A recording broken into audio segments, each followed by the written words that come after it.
Human beings are fascinating creatures.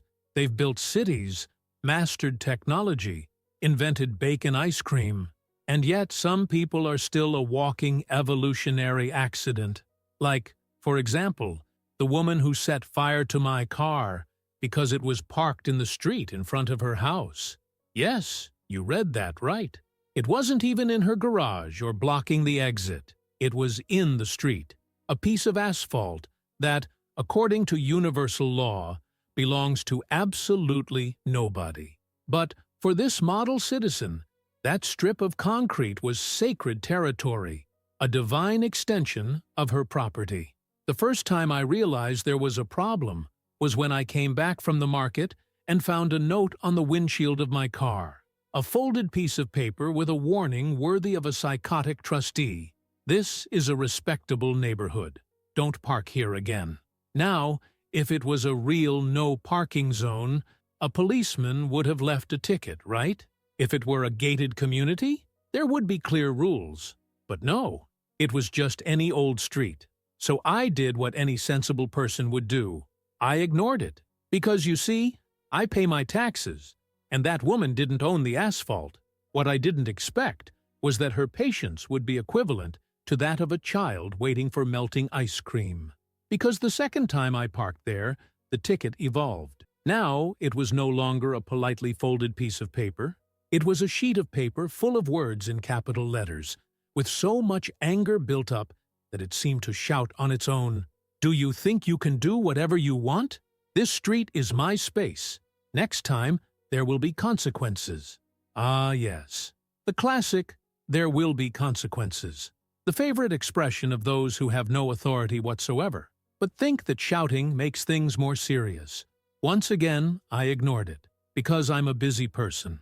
I have a job, bills, and a dog who demands to be treated like a king. I don't have time for the theatrics of people who think they're the mayor of the neighborhood. But she did. And so, the third time I parked there, I woke up with a bang. The sensation of waking up in the middle of the night to a boom is not something you forget.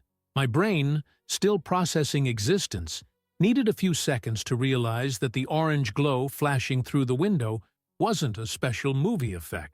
It was my car, on fire. I ran out, still in my pajamas, trying to understand what was happening. The intense heat, the smell of burning plastic, and the sight of my car turning into an unappetizing barbecue were a punch in the face to reality. Neighbors started coming out of their houses, some calling the fire department, others simply watching the spectacle as if it were an early New Year's Eve fireworks display. And that's when I saw it.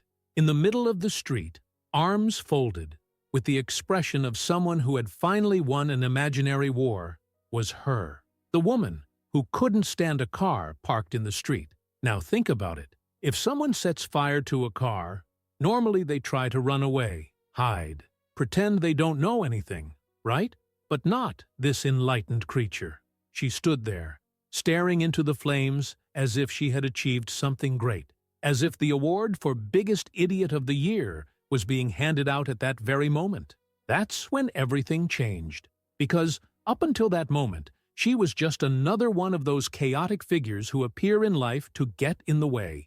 But now she had committed a crime. And not against just anyone. She had just set fire to a federal prosecutor's car. And I was about to make sure she found out about it in the worst possible way. If there's one feeling that's hard to describe, it's the exact mixture of hatred and satisfaction I felt as I watched my car turn to ash and realized that this woman had dug her own grave. The scene looked like something out of a bad episode of a reality TV show about problem neighbors. The fire lit up the street, turning the night into a bizarre spectacle of light and smoke. The smell of melted plastic and burning rubber stuck in the throat, making even the air unbearable. The neighbors were in shock. Some just whispered among themselves, as if they had just witnessed a live exorcism. Others were filming because, of course, if something happens and it doesn't end up on the internet, did it really happen? In the middle of it all, there she was, with her arms crossed, with that look on her face, like she'd finally taught someone a lesson. And that's when I was genuinely curious. Was this woman stupid or just very confident in her own impunity? Because, let's be honest, she hadn't tried to hide anything. She didn't run away, she didn't disguise herself, she didn't even take half a dozen steps away from the crime scene. On the contrary, she seemed proud. And it was this unbridled confidence that made me smile for the first time that night. She had no idea what kind of shit she'd gotten herself into. It was at that moment that sirens began to echo through the neighborhood. Firefighters first, followed closely by the police. As soon as the first jets of water hit what was left of my car, one of the vehicles parked, and two policemen rushed out, clearly trying to understand the chaotic scene before them. And me? Well, I got straight to the point. That woman over there, I pointed unceremoniously, because I'm not one to beat around the bush, set fire to my car. The police officer's reaction was exactly what I expected. First, they exchanged looks of, "This can't be happening." Then they looked at her, still standing there, with the expression of someone who thought she was the queen of the place. "This is absurd!" She finally opened her mouth, her voice filled with fake indignation. "You can't prove anything." Ah, but that's where she was wrong. "I have security cameras." The color drained from her face instantly. Because, of course, right? Technology exists. We're not in the Middle Ages anymore, where people could set fire to things and just go home as if nothing had happened. The policeman turned to me, now much more interested. "Cameras?" "Yes." I took out my cell phone and opened the security app. My system records everything, 24 hours a day. It was at that moment that the woman realized the size of the hole she had dug herself into. "This is an invasion of privacy. You can't record me without my consent. Look, if I won $1 every time someone who clearly doesn't understand the law tries to argue with a prosecutor about laws, I'd have retired by now. The cameras are on my property, and they record the street, a public space. That's completely legal. And so, there, in front of the whole neighborhood, police officers and firefighters, I played the video. And, oh, what a spectacle it was. The recording showed the exact sequence of events. First, she came out of the house, looking around as if she thought she was in a spy movie. Then, pouring a suspicious liquid around my car. Then, taking a match out of her pocket, lighting it, and throwing it with the serenity of someone lighting a birthday candle. And finally, the great climax. Her standing there, watching the flames rise, as if she were admiring a work of art. The silence that fell after the video ended was almost as satisfying as watching the fire being put out by the firefighters. Even the police took a while to react. I don't think, deep down, anyone expected her to be so stupid as to incriminate herself in such an obvious way. But I already knew what was coming next. The classic, deny, deny, and deny until the end.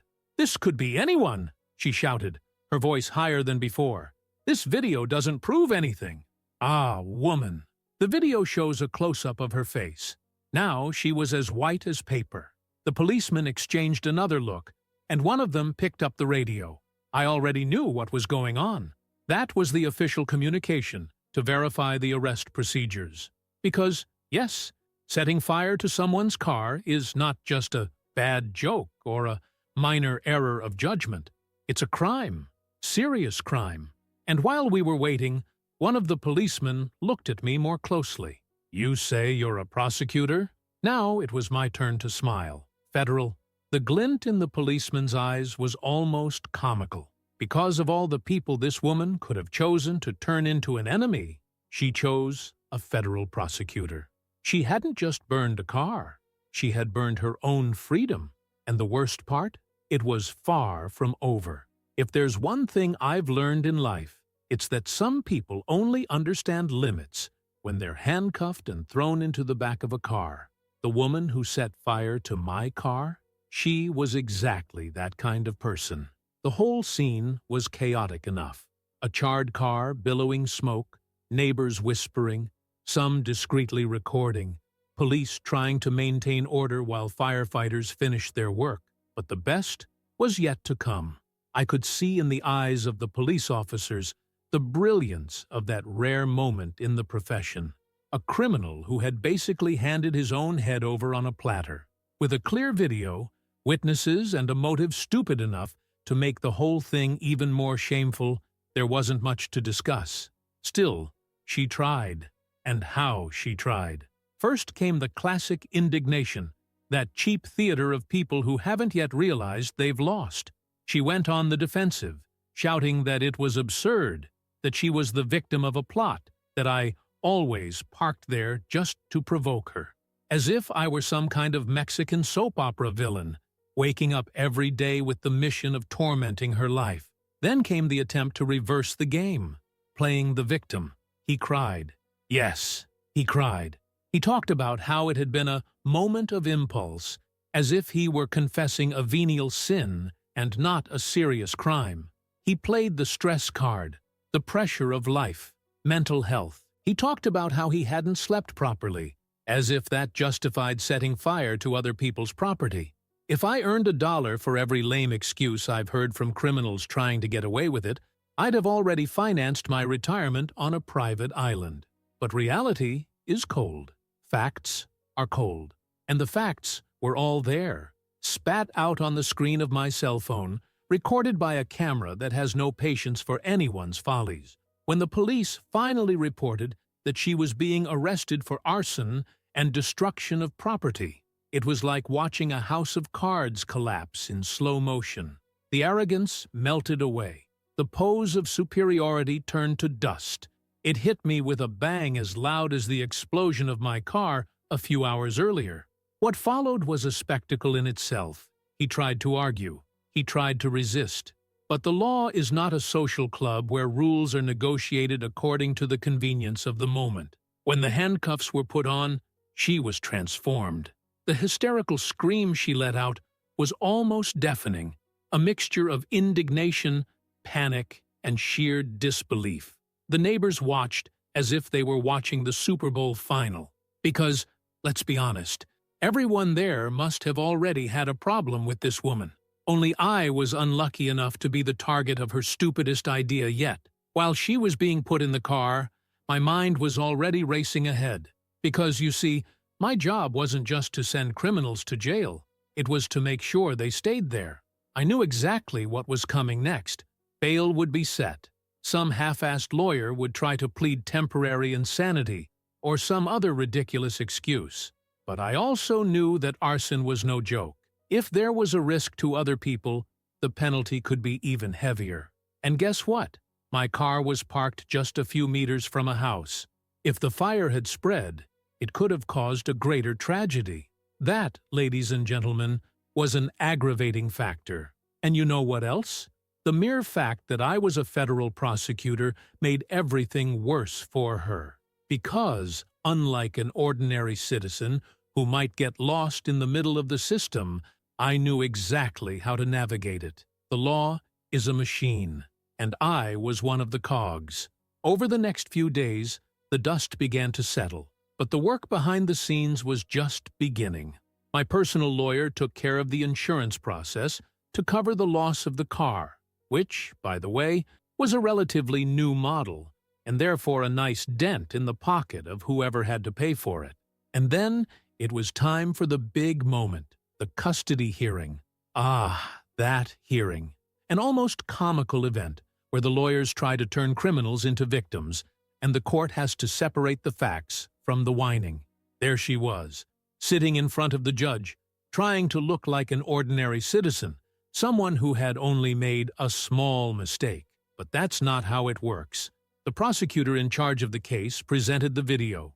He explained the background. The judge listened attentively, leafing through papers, analyzing details. And then came the magic question. Do you wish to make a statement? That was my moment. I stood up, took a deep breath, and let my voice come out with the calm and precision that years in court had taught me to use. I explained everything, the threatening note, the evolution of her behavior, the premeditated act. I made it clear that this was not a simple error of judgment, but an intentional crime, with the potential for even greater damage. When I had finished, the judge looked at me for a long moment, and then turned to the accused. The decision came quickly. She would be held in custody until the trial. And that's how, from a simple territorial obsession with a piece of asphalt, this woman managed to turn her life into a hell far greater than any fire she's ever caused. But me?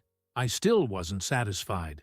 Because now, it was time to make sure that her punishment was something she would never forget. The thing about justice is that it's not instantaneous.